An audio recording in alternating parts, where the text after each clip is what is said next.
What's going on, everyone, and welcome to another episode of the Jersey Joe Show, place where we talk about a little bit of hockey. Fuck.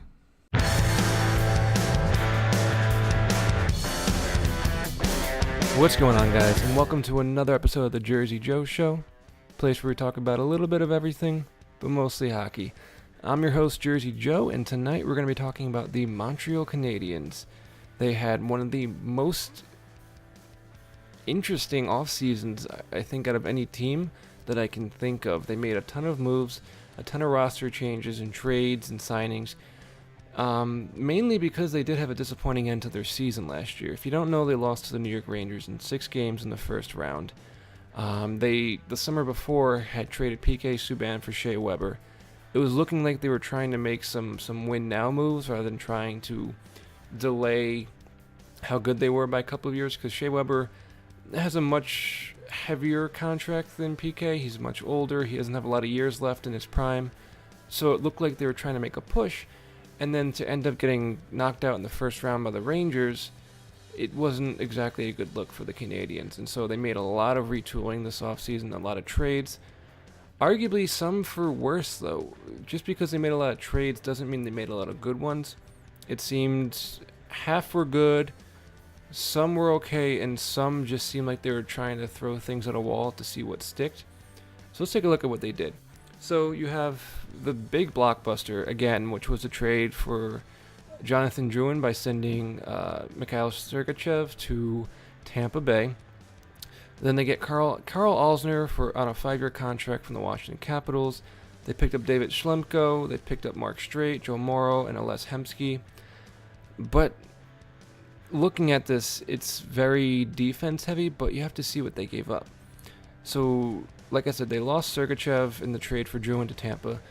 They also lost Markov. They lost Radulov, Nathan Beaulieu, and Alexei Emelin to Vegas. So their entire D-core is essentially changed now. They don't have anyone but Shea Weber pretty much in that top 4 that they had from last year, and so you're looking at a very different Canadiens team. But when something like that happened, you're usually expecting it to be a much more improved D-core, but I don't see that happening next year. With Markov, I understand the reasoning. He's getting up there. He doesn't have a lot of years left. Carey Price's contract is ending next summer, so they didn't want to sign him to the 2 years that he wanted because he had, I think, a $6 million cap hit. And that $6 million you can then use to pay Carey Price the amount he deserves, which is probably the CBA maximum. So I understand where they were with Markov and only wanting him to sign 1 year. And then he tried to test free agency, didn't get anywhere, and now he's in the KHL, and he's doing well for himself. So I'm glad it worked out for him, but I understand where the Canadiens were going. What I don't understand is why they traded Beaulieu to Buffalo for a 3rd-round pick. If I'm correct, Beaulieu was a first-round pick in 2011, was only 23 years old, and had been improving every season he played with the Canadiens, and then to trade him to Buffalo for a 3rd-round pick, it doesn't make much sense to me. It seems like they're just trying to stir the pot. Again, I don't watch the Canadiens as much as the fans do, so I'm sure they can tell me in the comments why Beaulieu was either just not as good as the stats show, or he was an issue in the locker room like I know some people are, and that they need to get traded for that. I don't have an answer for why he got traded. I don't think he's worth a 3rd-round pick. I think he's worth at least a second, first-round pick or a prospect. But just a 3rd-round pick straight up is a steal for Buffalo. So, I don't understand why that happened.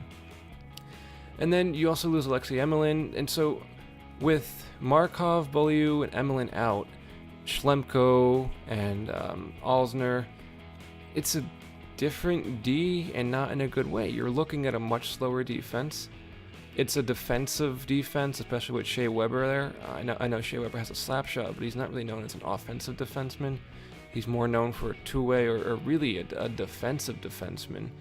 And so you have David Schlemko, who, again, is more of a two-way defenseman. He's great in the power play. He was great for the Devils in the power play. I think he scored a majority of his goals and points on our power plays, not really 5-on-5.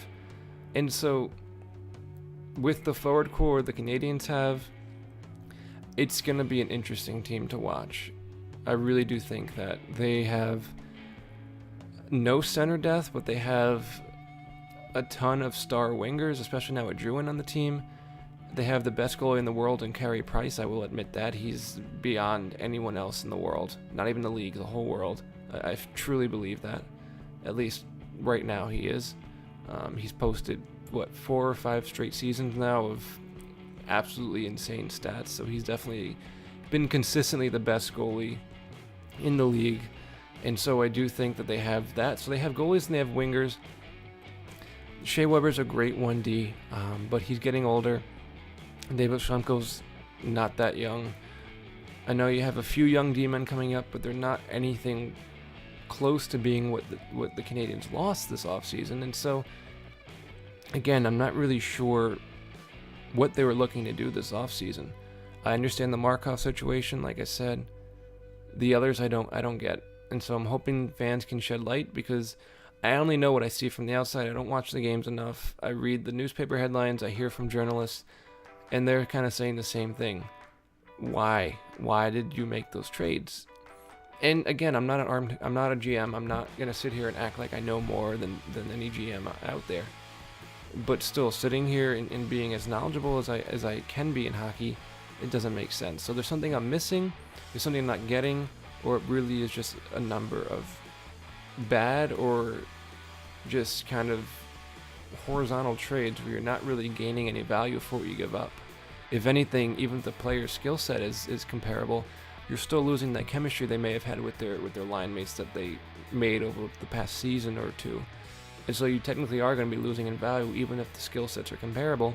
But I don't even think the skill sets are comparable. I do think that the defensemen they brought in are at least considerably worse than the ones they've had. And then another interesting thing is Therrien's out and Julien is in. And if you don't know, Claude Julien was the head coach for the Boston Bruins for a number of years, won a cup with them in 2011. And so he's been a Bruins icon for half a decade, if not more. And the Bruins are the hated rivals of the Canadiens. So now that he's a coach of the Canadiens, it's a very interesting kind of situation. It's understandable. I get why they did that. I think the Montreal Canadiens are tending towards a more defensive system-oriented play style. And I think Claude Julien fits that a lot better than Therrien. And plus, Therrien had this weird love for veterans that some reason a lot of coaches have, where he will not make any room for young prospects to come up and develop. He's always going to repay those veterans for loyalty. But Claude Julien was having some of that too in Boston, so it will be interesting to see. He was fairly successful in Montreal until they hit the Rangers. I did think the Canadiens were the better team than the Rangers, especially in the first round of the playoffs. So I'm a little confused as to why they lost. I mean, on paper, they were the better team. I think they had the better season.